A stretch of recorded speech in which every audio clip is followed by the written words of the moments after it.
오늘 우리에게 주시는 말씀은 창세기 18장 1절부터 21절까지 말씀입니다. 창세기 18장 1절부터 21절까지 말씀입니다. 교독하겠습니다. 제가 먼저 읽습니다. 창세기 18장 1절부터 여호와께서 마물의 상수리 나무들이 있는 곳에서 아브라함에게 나타나시니라. 날이 뜨거울 때에 그가 장막문에 앉아 있다가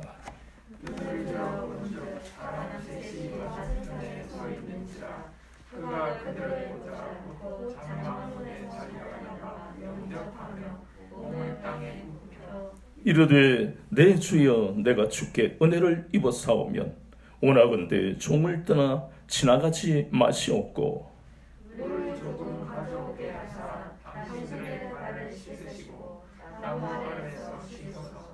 내가 떡을 조금 가져오리니 당신들의 마음을 상쾌하게 하신 후에 지나가소서. 당신들이 종에게 오셨음이니이다. 그들이 이르되 내 말대로 그리하라.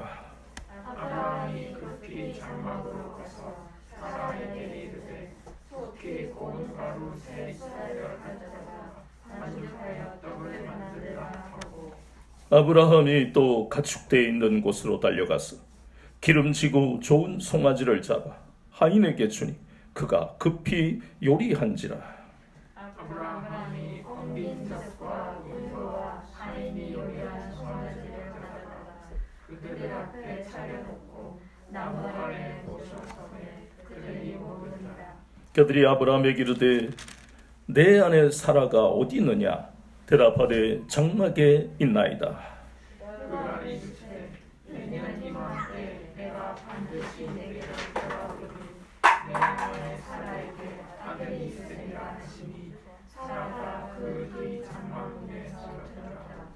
아브라함과 사라는 나이가 많아 늙었고 사라에게는 여성의 생리가 끊어졌는지라.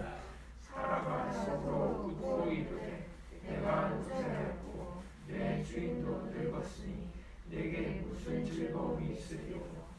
여호와께서 아브라함에게 이르시되 사라가 왜 웃으며 이러기를 내가 늙었거늘 어떻게 아들을 낳으리요 하느냐. 여호와께 능하지 못한 일이 있겠느냐. 기한이 이를 때 내가 내게로 돌아오리니 사라에게 아들이 있으리라. 사라가 두려워서 부인하 이르되 내가 웃지 아니하였나이다. 이르시되 아니라 내가 웃었느니라. 그 사람들이 거기서 일어나서 소돔으로 향하고 아브라함은 그들을 전송하러 함께 나가니라. 여호와께서 이르시되 내가 하려는 것을 아브라함에게 숨기겠느냐.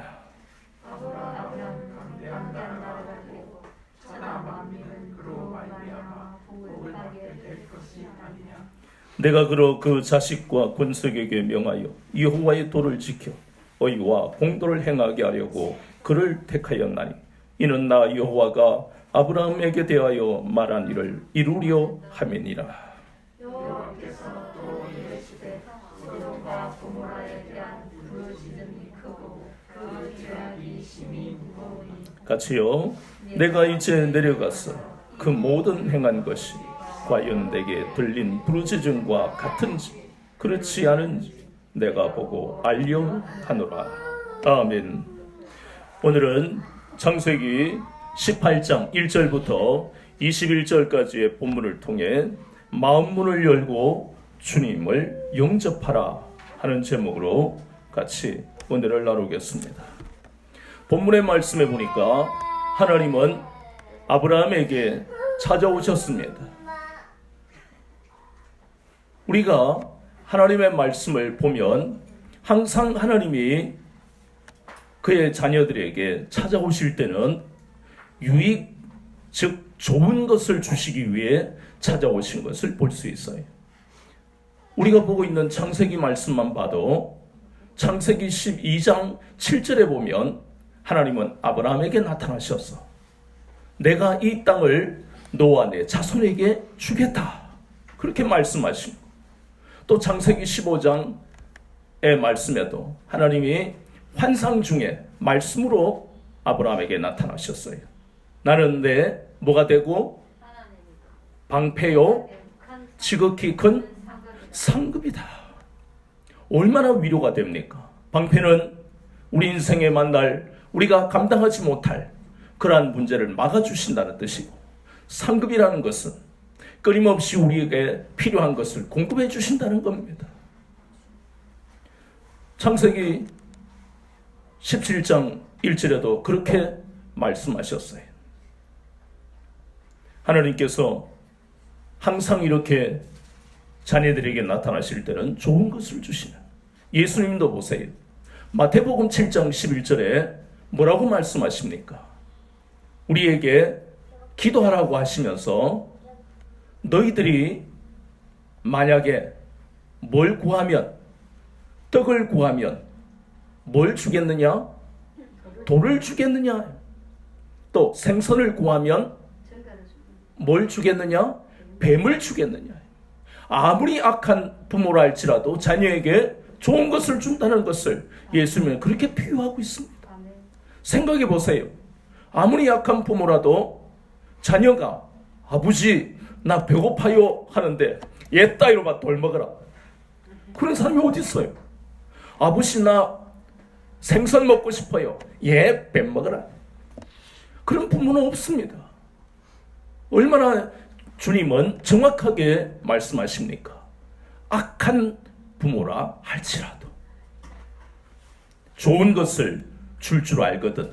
하물며, 우리말에 하물며 하는 것은 그 앞에 있는 문장이나 단어보다 뒷부분을 강조하면서 더 좋은 것을 준다는 뜻이 바로 하물며라는 것으로 이어지는 거예요. 하물며 하나님은 우리에게 좋은 것을 주시지 않겠느냐. 참, 하나님께서는요, 이렇게 성경을 통해서 우리에게 좋은 것을, 우리에게 유익이 되도록 우리 인생을 인도하신다고 말씀하고 있는 거예요. 그럼 본문의 장면을 한번 우리가 생각해 보면, 아브라함이 있는 곳은 마므레 상수리 나무가 있는, 더 정확하게 말하면 사막 광야입니다. 눈에 보이는 것은 황무한 땅이고 모래먼지가 날아다니고, 참 우리가 생각하는 호텔에 있는 것도 아니고요, 대단한 별장에 있는 것도 아닙니다. 그러다 보니까 당시 유목사회에서는 이 손님이나 여행객을 만나기가 참 힘들다는 것이에요. 사막에서 어떻게 사람을 만나겠어요? 흔하지 않는 일이니까. 그래서 이렇게 얼굴을 잘 모르고 처음 보는 사람이라도 그 사람들을 대접하는 것이 대부분 그 사람들의 관례였다는 것입니다.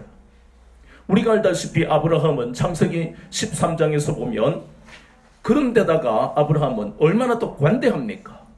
조카 보고 그 땅에 기근으로 말미암아 어려움을 당하고 있을 때, 목초지가 없고 불이 없을 때, 물이 없을 때, 야, 내가 좋아하면 너는 우하고 내가 우하면 너는 좋아해라. 얼마나 관대합니까?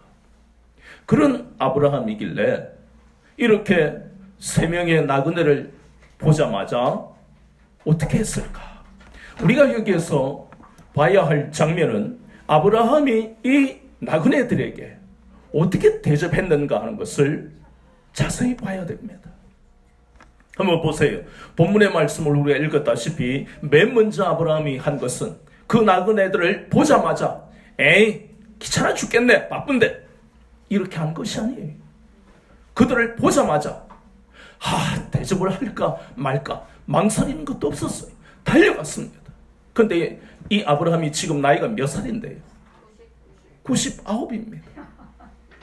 99에다가 거기다가 우리는 세계 역사로 보면 이 아브라함은 부족민을 거느리고 있는 족장입니다.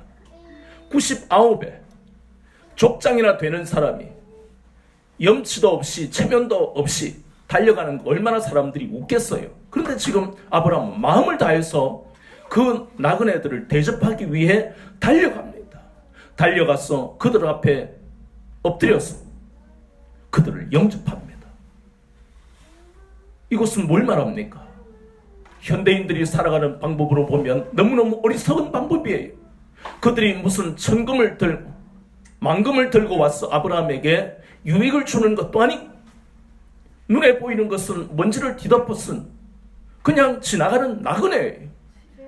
그런데 그들을 향해서 달려가는 거예요. 두 번째는 뭘 했습니까? 발을 씻을 물을 가져왔습니다. 이 하나하나의 행위를 여러분은 굉장히 깊이 생각해야 되는 거예요. 사막에서요, 여행객들이 가장 먼저 더러워지는 부분이 발입니다.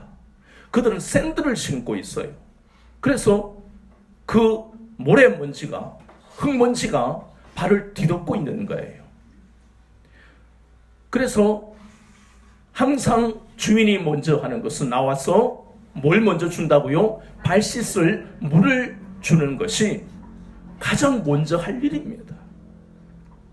사실 우리가 잘 아는 예수님도 누가복음에서 어느 바리새인의 초청으로 밥을 먹으러 그 집에 갔어요.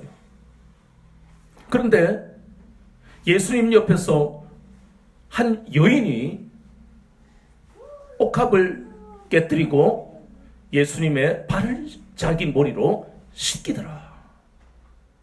예수님 뭐라 하셨어요? 이 여인은 죄가 많다. 이미 인생을 꿰뚫어보는 분이니까 그 모든 심령의 상태를 다 하시잖아요. 그러나 이 여인과 그 집 주인, 예수님을 초대한 그 주인 바리새인과 비교하시는 말씀을 하는 거예요. 너는 내가 들어왔을 때 모든 유대인들이 하는 관례대로 발 씻을 물을 가져오지도 않았다. 그런데 이 여인은 죄가 많지만 나의 발을 그 비싼 나드 향유로 씻어주었다. 그 말씀을 통해서도 우리는 가장 먼저 주인이 손님에게, 여행객에게 하는 행위가 바로 발 씻을 물을 가져오는 것입니다. 그리고 계속 이어지는 아브라함의 그 행위를 한번 보세요. 그러고 난 다음에 뭘 합니까? 이건 본문에 있는 순서와 조금 다른 것 같지만 가장 먼저 이 유대인들이, 그리고 사람들이 사막 광야에 사는 유목사회의 사람들은 엉긴 젖과 우유를 먼저 가져옵니다. 이건 식사 전에 먹는 거예요.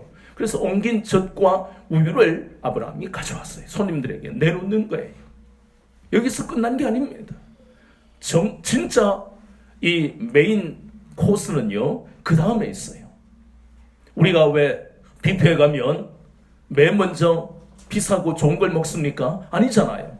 찬 거, 더운 것 이런 걸 따지고 스프 먼저 먹는 사람도 있고 이렇게 한단 말이에요. 왜냐하면 본전 뽑아야 되니까.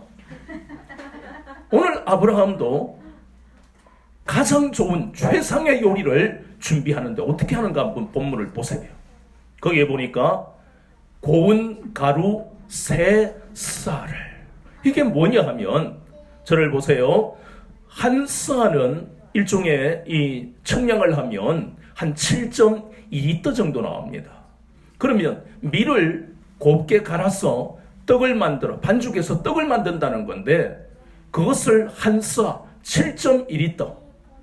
우리 보통 그 마시는 음료수 2리터 정도 되잖아요. 그리고 여러분이 지금 가지고 있는 물병이 지금 한 330리터 좀 됩니까? 그래서 2리터 정도 되는데 7.2리터 같으면 한 쌀로 세 사람이 먹기에 넉넉한 분량입니다. 그런데 아브라함은 몇 쌀을 가져왔어요? 세 쌀. 세 쌀 같으면 배가 터지도록 먹는 거예요. 그걸로 떡을 만들어서 대접하고, 자, 가장 중요한 건 마지막입니다. 자기가 가지고 있는 송아지, 그것도 가장 좋은 송아지. 원래 그 한우는 송아지 고기가 맛있다 그러죠. 그런데 이 송아지로 고기를 만들어서 최상급의 송아지로 요리를 만들어서 대접하더라. 본문에 나오는 이 한 장면 한 장면이 결국 한마디로 하면 극진한 대접이라는 겁니다. 우리는 이 장면을 보면서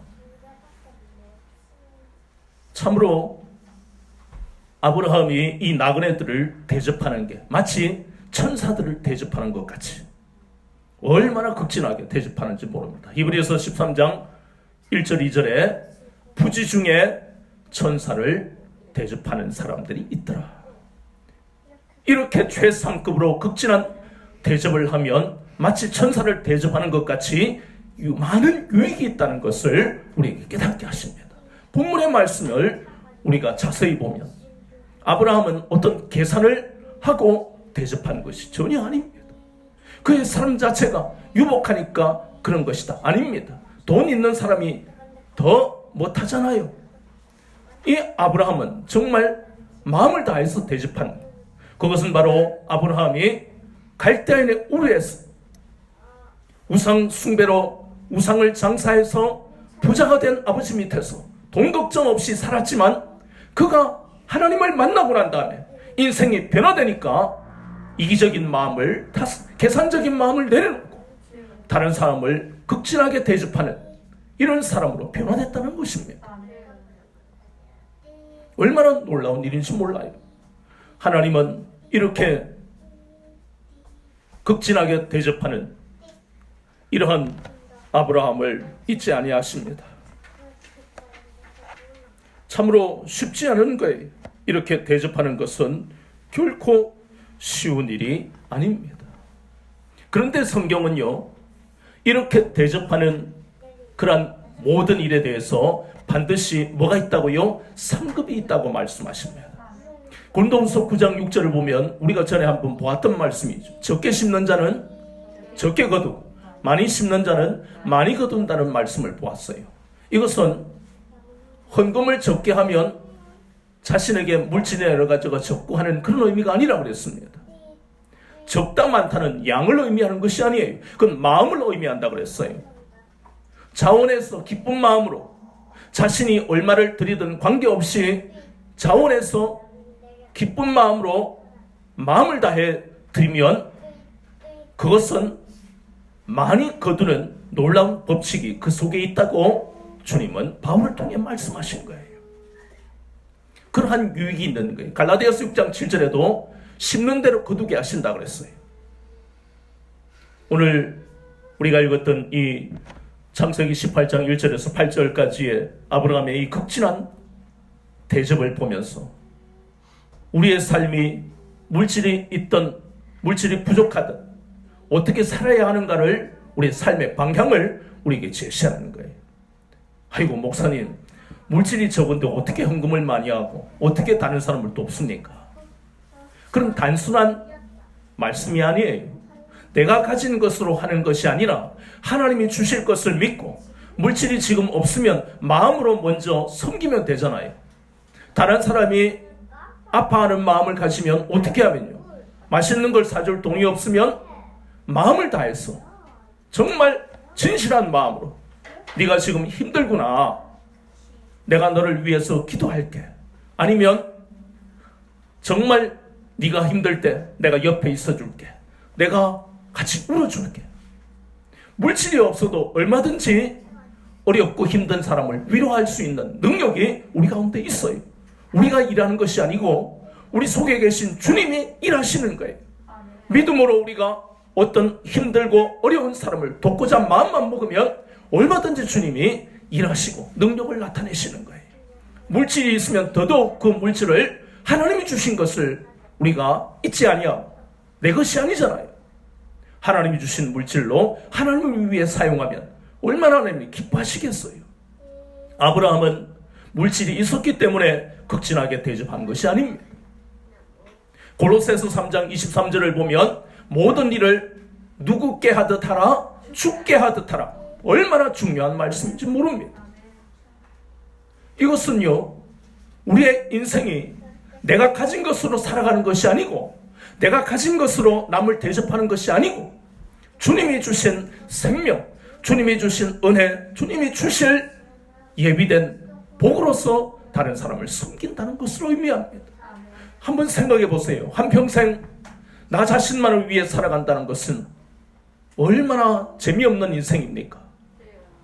남을 위해 봉사도 해보고, 남을 위해 손해도 한번 당해보고, 그러면 뭔가 다른 사람과 소통도 할 수 있을 것이고, 생각하지 못한 기쁨과 즐거움이 그런 인생에 있다는 것이에요. 그런데 신앙생활은요, 그것보다는 완전히 다른 차원의 말씀이에요.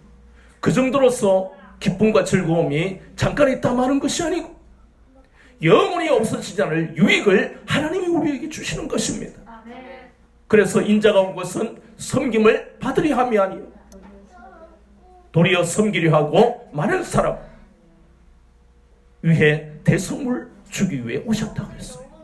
섬김을 남들에게 보인다는 것은 이미 그 사람은 새로운 인생, 새 사람이 되었다는 증거입니다. 그리고 그 섬기고 난 다음에, 에이, 내가 말이지 얼마나 저 사람을 위해서 애쓰고 수고했는데 내 수고를 몰라주고, 그런 것도 내려놓아야 돼요. 내가 섬기고 난 다음에는 계산은 누가 하십니까? 하나님이 하시는 거예요. 내가 그것을 가지고 어떻다고 이야기하면 안 돼요. 언젠가 당장 그것을 받을 수도 있지만 먼 훗날에 받을 수도 있고, 내가 못 받으면 내 자녀가 그것을, 그 상급을 받는 거예요. 받는 거는 걱정하지 마세요. 사람에게 주고 사람에게 받을 수도 있지만 중요한 것은 우리가 그리스도인으로서 섬기는 것은 하나님이 갚으시는 거예요. 그래서 우리는 절대로 받으려고 하면 안 돼요. 세상 사람들은 그걸 계산하잖아요. 내가 한 번 밥을 샀고, 두 번 밥을 사고, 5번 밥을 사는데도 이놈 봐라, 한 번도 안 사네? 그런 일 많잖아요. 그래서 우리가, 야, 걔하고 친구하지 마. 내가 쟤한테 5번 밥을 샀는데 한 번도 안 사고 쌩 까버리고, 내가 돈 없다고 이렇게 폼을 잡으면 나 먼저 갈게 하든가, 내가 화장실을 가야 돼 하고 도망가 버린다. 이런 사람들이 친구가 있을까요? 없습니다. 때때로 돈이 없을 수 있고 항상 없을 수도 있어요. 그러나 소중한 것은 사람이잖아요. 사람을 잃어버리면 인생을 사는데 참 힘들어요. 돈이 없어도 진실하게 그 사람을 대할 수 있지요. 특히 믿는 사람들은, 그리스도인은 하나님이 주실 것을 믿고 주실 때까지는 마음을 다해서 진실하게 사람을 대해야 돼요. 돈을 잃어버릴 수 있지만 사람을 잃어버리면 그 인생에는 유익이 없어요. 그런데 오늘 말씀하시는 것은 그런 윤리적인 차원이 아니에요. 하나님이 주실 것을 믿고 다른 사람을 섬기는 그 사람을 하나님이 축복하시더라는 겁니다. 본문에는 하나님은 아브라함에게 두 가지를 축복하십니다. 하나는 본문의 말씀에 보니까 누구에게 직접 말씀하십니까? 사라에게. 내년에 너에게, 사라에게 아들이 있을 것이다. 한 번도 사라는 하나님이 자신에게 나타나셔서 음성을 주신 적이 없습니다. 보세요. 창세기 15장 4절에, 창세기 17장 17절, 창세기 17장 21절, 창세기 18장 10절을 보면 항상 아브라함에게만 말씀하시는 거예요. 그런데 오늘 사라에게 나타나셔서 직접 처음으로 말씀하십니다. 여기에서 잠깐 저를 보세요. 여기에서 우리가 오해할 수 있는데, 맨 처음에 아브라함에게 나타난 나그네가 몇 명입니까? 3사람이죠. 하나님은 우리 눈에 보여요? 고민할 게 뭐 있어야 안 보이지. 그런데 아브라함 눈에 나타났으니까 달려갔을 것 아닙니까? 이것을 우리가 그냥 지나가면 안 돼요. 한번 우리가 짚어봐야 될 것이, 하나님이 두 천사를 데리고 오셨어요. 3사람이에요. 물론 어떤 분들은 삼위일체 하나님이다 하지만 우리 그런 머리 아픈 거 딱 끝내고 창세기 19장 1절에 보면 두 천사가 나오잖아요. 그러니까 어렵게 이야기하지 말고 골치 아프니까 성경대로 보면 하나님이 두 천사와 같이 오셨는데 중요한 것은 천사가 오든 하나님이 오시든 우리 인간의 눈에는 안 보이니까 이 말씀 어떻게 해석해야 돼요? 하나님이 육신을 입고 아브라함에게 오신 거예요. 하나님이 육신을 입고 이 땅에 예수님으로 오신 것처럼 이 장면도 하나님이 두 천사와 함께 육신을 입고 아브라함에게 나타나셨습니다. 그래서 아브라함의 육신의 눈으로 세 명의 나그네를 지금 보고 영접하고 있는 거예요. 어쨌든 간에 사라도 마찬가지예요. 나그네 중에 한 사람이 자신에게 아들이 있을 것이다 할 땐 참 이해가 안 되지요. 그런데 정확하게 사라의 속마음을 꿰뚫어 보시는 말씀이 있잖아요. 사라가 기가 막혀서 이해도 안 되고 또 저 사람도 이해가 안 되고 저 사람이 말하는 것도 더더욱 이해가 안 되고 믿을 수도 없고 그래서 속으로 웃었다. 속으로. 근데 그런 걸 보면 사라는 참 교양이 있어요. 처음 보는 사람이지만 남편의 체면이나 자신이 그렇게 살아오다 보니까 참 이 교양이 있고 생각이 깊은 여인입니다. 속으로 웃었어요. 그런데 이 나그네 중에 한 사람이 그것을 꿰뚫어 보더라. 사람은요, 사람의 속을 알 수가 없습니다. 그런데 사라가 속으로 웃는 것을 아셨습니다. 그래서 사라가 두려워하는 거예요. 나그네는 이따 그냥 가버려요. 우리 남편이 이전처럼 여전히 여행객을 참 극진히 대접하네. 역시 우리 남편은 인성과 인격이 된 분이야. 이렇게 이야기하고 자기도 분주하게 일하다가 자기 속마음을 꿰뚫어 보는 거예요. 두려움이 오는 거예요. 사람 마음속에. 이 장면에서 우리가 생각해야 될 것이 무엇입니까? 사라가 이 사람이 지나가는 나그네에 불과하다 할지라도 평소에 가졌던 사라의 마음이 항상 이랬어요.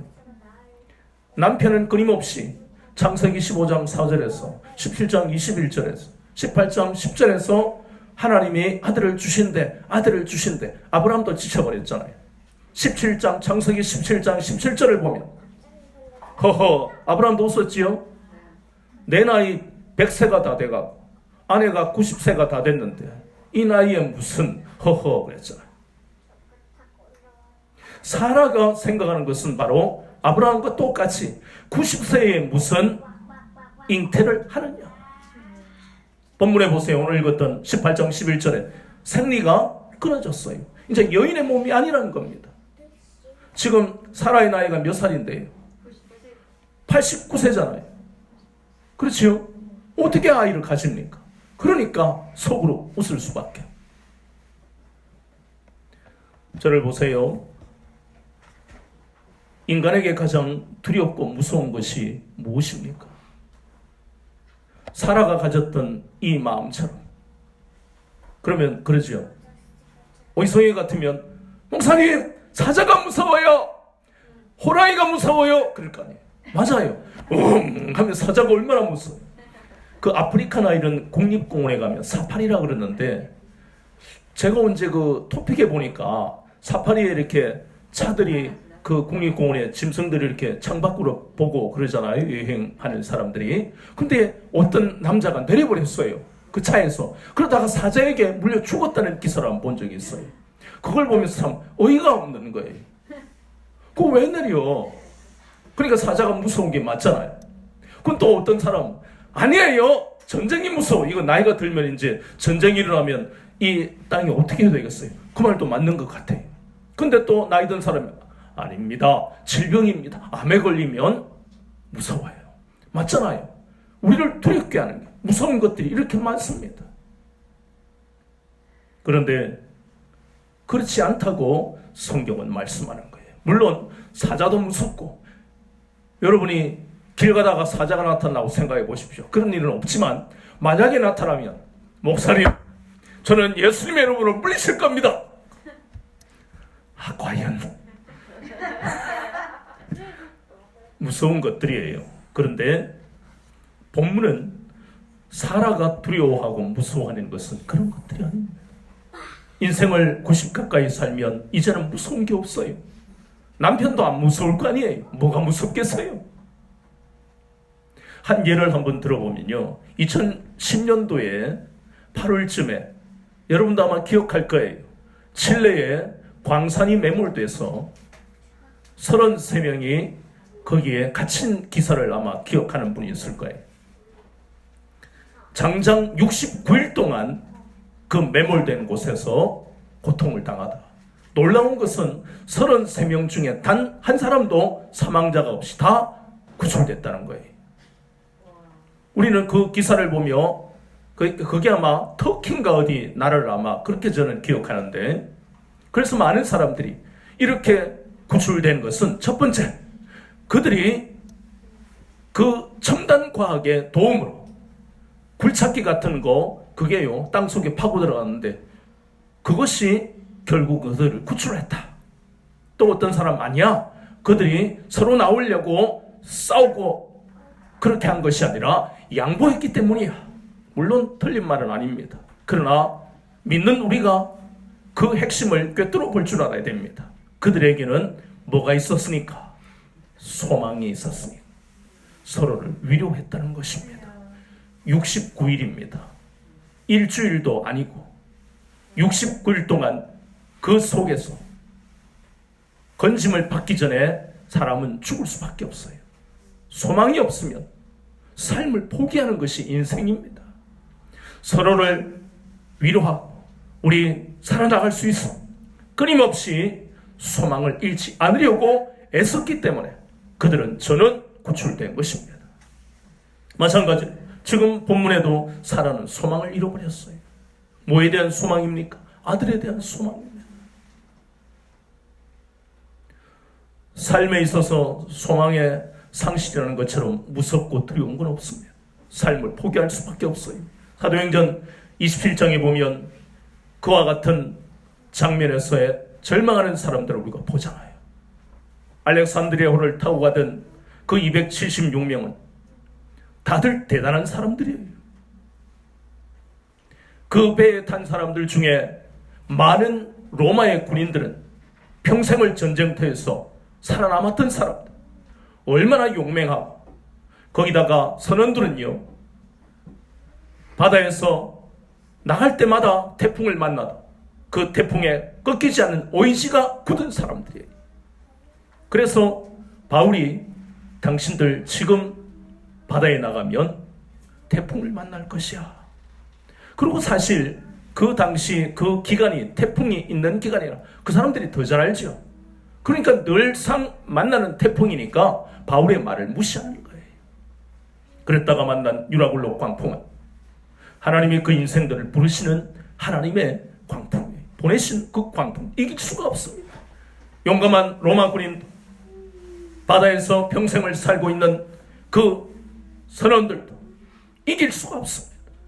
인간의 의지와 능력으로 안 되는 일이 바로 이런 일이라는 것을 하나님이 보게 하신 거예요. 우리 인생에 이길 수 없는 일들이 얼마나 많은가를 하나님 깨닫게 하시는 거예요. 거기에서 그 276명은 자신들이 겪은 인생의 모든 연륜과 능력과 경험들을 다 내려놓을 수밖에 없었어요. 그들은 살 여망이 없었다고 말씀하고 있습니다. 마찬가지로 소망을 잃어버리는 삶은 포기할 수밖에 없어요. 그런데 하나님은 우리 인생을 사랑하시는 그 사랑, 우리는 너무나 때때로 막연하고 추상적이지만 사라는 포기했지만 하나님은 사라를 포기하지 아니하셨습니다. 앞에서 우리가 봤던 하갈도 마찬가지잖아요. 자신의 그런 거만하고 그런 교만한 마음, 여주인을 경멸하던 멸시하던 그 마음으로 인해서 아브라함 집에서 쫓겨나서 방황하고 있습니다. 하나님은 하갈을 포기하지 아니하시고 만나주셨던 것처럼 하나님은 사라를 포기하지 아니하시고 그에게 찾아오셔서 내년 이맘때에 너에게 아들이 있을 것이다 약속하시고 위로하셨습니다.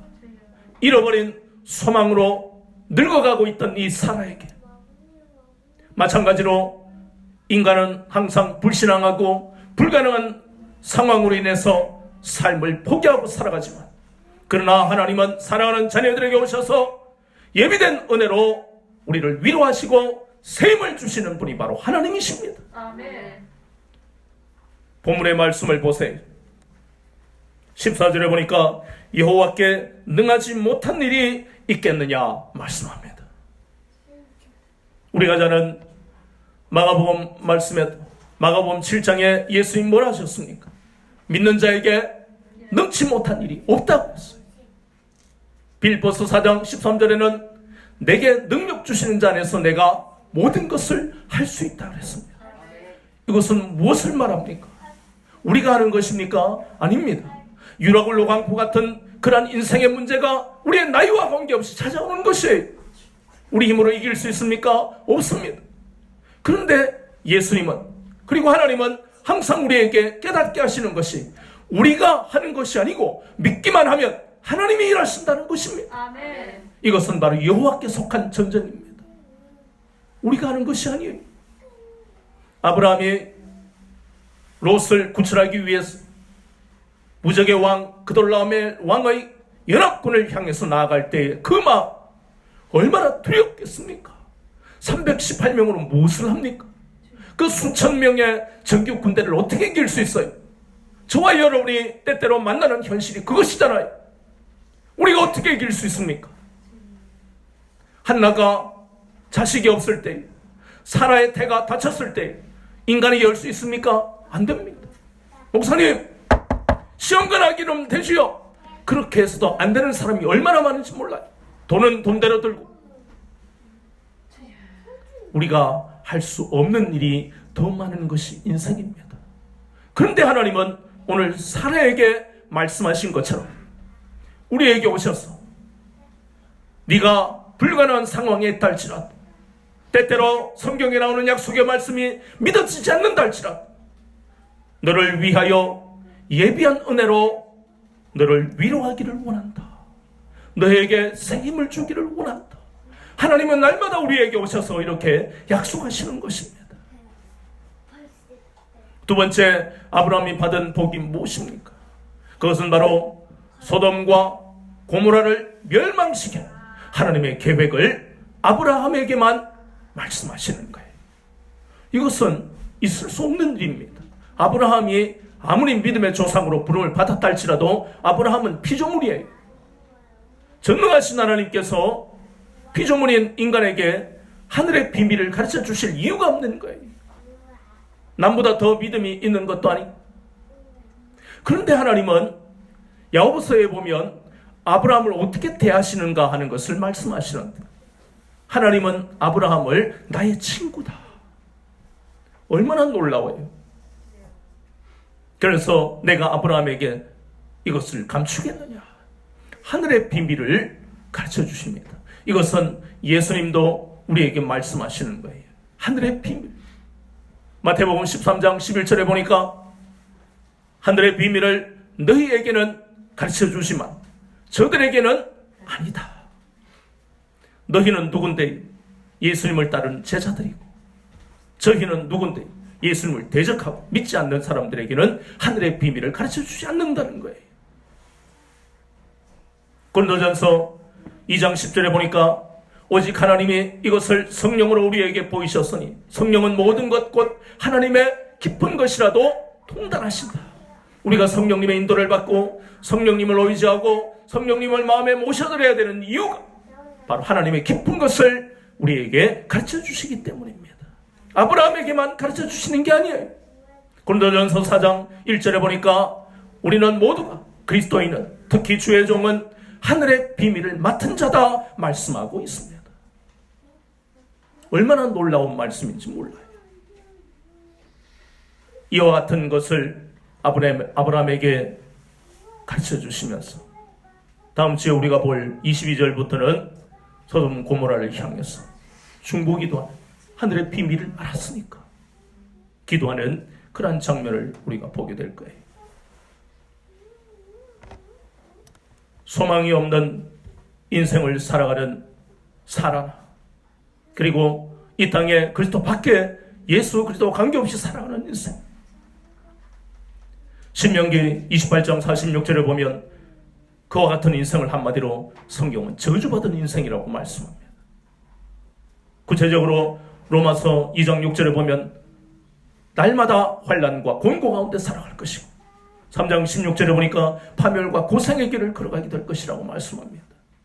그런데 그와 같은 인생을 살던 사라에게 하나님이 찾아오셨어요. 하나님이 위로하시고 새 힘을 주시는 것입니다. 그 이후에 사라가 변했을까요? 안 변했을까요?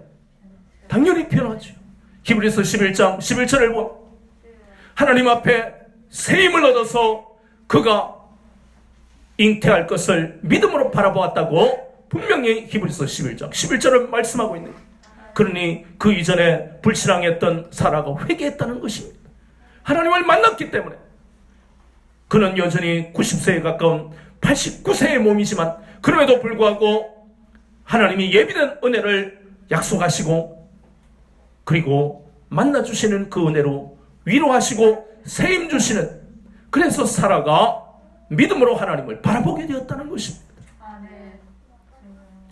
우리 주 예수 그리스도께서 저와 여러분을 만나주시지 않았다면 우리의 삶도 이렇게 소망 없는 이 세상에서 나 자신을 원망하고 쓰라린 고통 속에서 눈물 흘리고 두려움과 분노와 좌절과 절망 속에서 살다가 죽을 것입니다.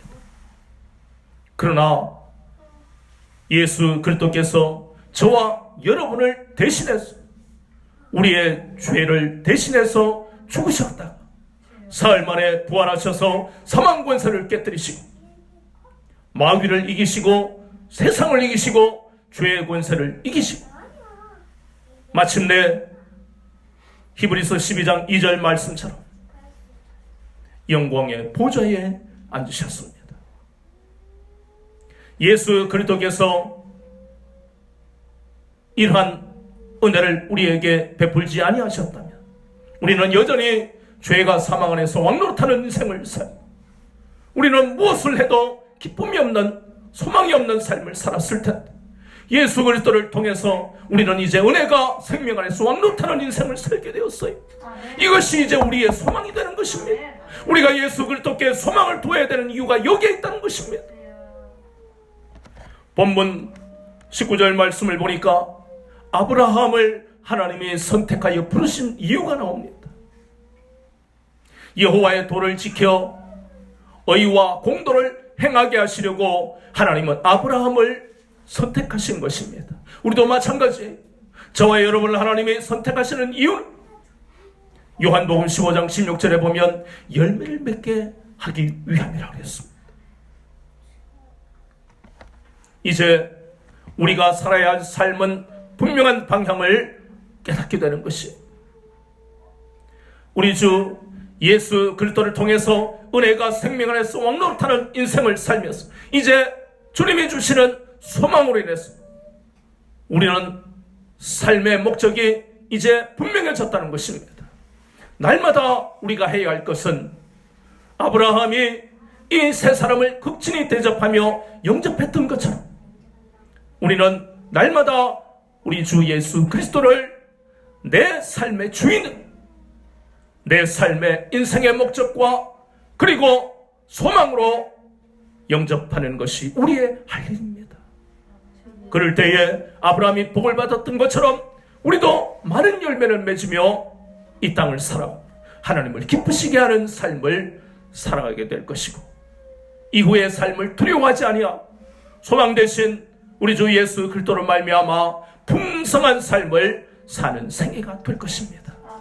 이와 같은 놀라운 약속을 저 여러분이 분명하게 붙들고 그래서 이전에 소망 없던 고통스럽고 불행한 삶은 이제 끝이 나 하나님이 예배해 놓으신 놀라운 은혜로 살게 될 것을 믿고 선포하며 살아가는 여러분들의 생애가 되기를 예수 그리스도 이름으로 축원합니다. 아멘.